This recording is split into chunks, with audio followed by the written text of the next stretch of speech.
દેશભરના 47 શહેરોમાં 16મા રોજગાર મેળાનું આજે આયોજન। પ્રધાનમંત્રી નરેન્દ્ર મોદી વિડીયો કોન્ફરન્સના માધ્યમથી રોજગાર મેળાનું કરશે ઉદ્ઘાટન। 51,000થી વધુ યુવાનોને નિયુક્તિ પત્રો કરશે એનાયત।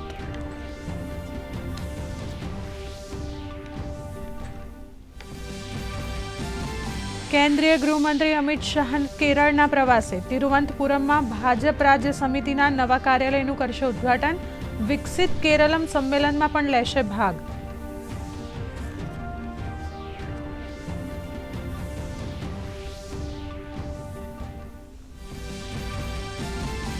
મરાઠા મિલિટરી લેન્ડસ્કેપ હવે વિશ્વ ધરોહરમાં સામેલ। પ્રધાનમંત્રી નરેન્દ્ર મોદી અને ગૃહમંત્રી અમિત શાહે દેશવાસીઓને પાઠવ્યા અભિનંદન। મુખ્યમંત્રી દેવેન્દ્ર ફડણવીસે કહ્યું, આ ગૌરવશાળી ક્ષણ।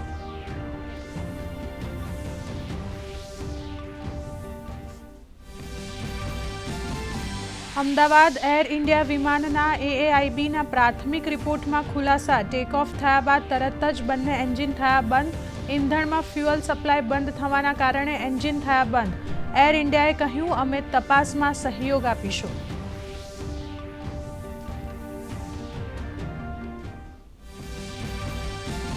સતત ચોથા દિવસે વડોદરાના ગંભીરા બ્રિજ દુર્ઘટનામાં રેસ્ક્યુ ઓપરેશન યથાવત। ઘટનામાં મૃત્યુઆંક 20 પર પહોંચ્યો। ઘટનામાં સસ્પેન્ડ અધિકારીઓના સ્થાને નવા 2 ઇજનેરની નિમણૂક।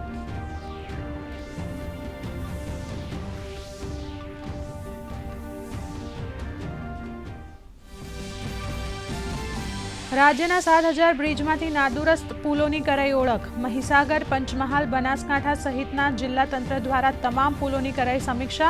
તાપી જિલ્લાનો કામરેજ બ્રિજ સમારકામના હેતુથી કરાયો બંધ।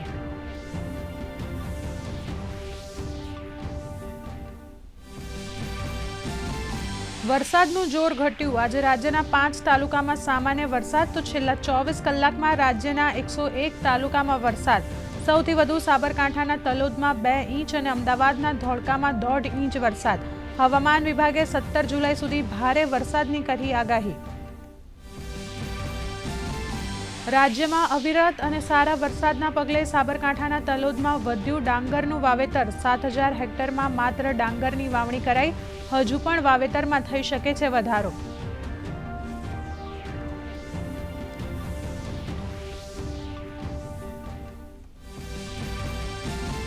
વિમ્બલ્ડન સેમીફાઇનલમાં યાનિક સિનરે જોકોવિચને કર્યો પરાસ્ત। ફાઇનલમાં યાનિક સિનરની કાર્લોસ અલ્કરાઝ સાથે થશે ટક્કર। કાર્લોસ અલ્કરાઝે સતત ત્રીજી વખત વિમ્બલ્ડન ફાઇનલમાં કર્યો પ્રવેશ।